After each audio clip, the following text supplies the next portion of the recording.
வணக்கம். இது HD தமிழ். இந்த உலகத்துல மர்மத்துக்கு பஞ்சமே இல்லை அப்படின்னு சொல்லலாம். ஏன்னா இது எப்படி நடந்துச்சு, இது எப்படி பாசிபிள் அப்படின்ட்டு தெரியாத நிறைய விஷயங்கள் இந்த உலகத்துல இருக்கு. அப்படிப்பட்ட ஒரு 3 மிஸ்டீரியஸான பிளேஸை பத்தி இந்த வீடியோல நம்ம பார்க்க போறோம். முதலாவதா பாத்தீங்கன்னா ராஜஸ்தான்ல இருக்கக்கூடிய குல்தாரா அப்படின்ற கைவிடப்பட்ட ஒரு இடம். பேகல் நகரம் அப்படின்ட்டு சொல்லப்படுது. இந்த இடத்துல 1500க்கும் மேற்பட்ட மக்கள் வாழ்ந்ததா சொல்லப்படுது. ஒரு 200 வருஷத்துக்கு முன்னாடி அவங்க இங்க இருந்து கிளம்பிடுறாங்க. அவங்க எங்க போனாங்க அப்படின்றது தெரியல. ஆனா மர்மம் அது கிடையாது. இந்த இடம் தான் மர்மம். 13வது செஞ்சுரியில சில மக்கள் அவங்களோட இருப்பிடத்தை விட்டுட்டு இந்த குல்தாரா அப்படின்ற இடத்துக்கு வராங்க. இங்க அவங்களுக்கு தேவையான வீடுகள்லாம் அவங்களே கட்டிட்டு அவங்க நல்லா தான் வாழ்ந்துட்டு இருக்காங்க. அதே மாதிரி 19th செஞ்சுரி வரைக்கும் நல்லாவே வாழ்ந்துட்டு வராங்க. அவங்களே அவ்வளவு நாள் உயிரோட இருந்தாங்களா அப்படின்னு கேட்டீங்கன்னா அப்படிலாம் கிடையாது. அவங்க பசங்க, அவங்களோட பசங்க, அந்த மாதிரி ஒரு நல்லாவே வாழ்ந்துட்டு வராங்க. 19வது செஞ்சுரியில ஒரு 1500க்கும் மேற்பட்ட மக்கள் இங்க வாழ்ந்துட்டு வராங்க. ஏதோ ஒரு காரணத்தால இங்க இருந்து கிளம்பிடுறாங்க. அவங்க எங்க போனாங்க அப்படின்லாம் தெரியல. அதுக்கப்புறம் சிலர் இங்க தங்கி இருக்காங்க.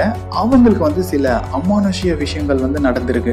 அங்க அவங்களால தங்கவே முடியாம போயிருக்கு. 200 வருஷம் அப்படியே கடந்து போகுது. இந்த குல்தாரா அப்படின்ற ஊர் இப்ப கைவிடப்பட்ட ஒரு ஊரா இருக்கு. இந்த மக்கள்லாம் வாழ்ந்துட்டு இருந்தாங்க இல்லையா 200 வருஷத்துக்கு முன்னாடி, அவங்களுக்கு ஏதோ ஒரு பிரச்சனை நடந்ததா சொல்றாங்க. அதனால இவங்க அந்த இடத்து மேல சாபத்தை விட்டுட்டு அங்கிருந்து அவங்க போயிட்டு தான் சொல்லப்படுது. அதுல இருந்தே யாருன்னா அங்க தங்கணும் அப்படின்ட்டு நினைச்சு யாருன்னா தங்கினாங்கன்னா அவங்களுக்கு சில அமானுஷ்ய விஷயங்கள் நடந்ததா சொல்லப்படுது. இப்ப கூட யாருமே நைட் டைம்ல அங்க யாரும் போறது கிடையாது.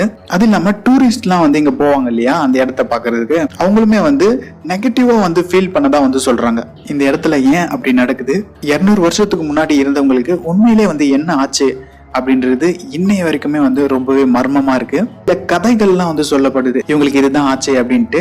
அது எல்லாமே பாத்தீங்கன்னா வாய் வழி கதை தான். உண்மையாவும் இருக்கலாம், இல்ல பொய்யாவும் இருக்கலாம். ரெண்டாவதா பார்க்க போற பிளேஸ் மகாராஷ்டிரால இருக்கக்கூடிய சிக்னாப்பூர் அப்படின்ற ஊர்ல எந்த ஒரு வீட்டுக்குமே கதவுகளே கிடையாது. இருக்க எந்த பில்டிங்ஸ்க்குமே கதவே கிடையாது. இந்த ஊர்ல ஒருத்தர் வீடு கட்டுறாங்க அப்படின்னா அந்த வாசக்கால், கதவு இதெல்லாம் இல்லாம தான் அந்த ஊர்ல வீடே கட்டுவாங்களாம். இதுல என்ன மர்மம் இருக்கு அப்படின்னு பாத்தீங்கன்னா, அப்படி இருந்துமே இந்த ஊர்ல ஒரு திருட்டு கூட நடந்தது கிடையாது அப்படின்னு சொல்றாங்க. ரொம்பவே ஆச்சரியமா இருக்குல்ல. இவங்க அதுக்கு சொல்லப்படுற காரணம் என்னன்னா, அந்த மக்கள் சனீஸ்வர பகவானை தான் வணங்குறாங்க. யாருன்னா இது மாதிரி தப்பு பண்ணாங்க அப்படின்னா சனீஸ்வர பகவான் அவங்கள தண்டிச்சிருவாரு அப்படின்ட்டு இந்த ஊர் மக்கள் நம்புறாங்க. நம்ம மூணாவதா பார்க்க போற பிளேஸ் பெரு அப்படின்ற நாட்டுல இருக்க நாஸ்கா அப்படின்ற பிளேஸ பத்தி தான் பார்க்க போறோம். நாஸ்கா அப்படின்ற சிட்டில ஒரு இடத்துல நிறைய கோடுகள் இருக்கு அப்படின்றத கண்டுபிடிக்கிறாங்க.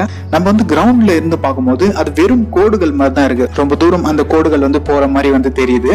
ஆனா அதுவே ஹெலிகாப்டர்ல இருந்து மேல இருந்து நம்ம பார்க்கும்போது அந்த கோடுகள்லாம் ஒரு மனுஷ உருவத்துல, மிருகங்கள் உருவத்துல, மரங்கள் உருவத்துல, பறவைகள் உருவத்துல, இந்த மாதிரி எல்லாம் அந்த கோடுகள்லாம் தெரியுது. இந்த ஓவியங்களுக்கு சில தியரிஸும் இருக்கு.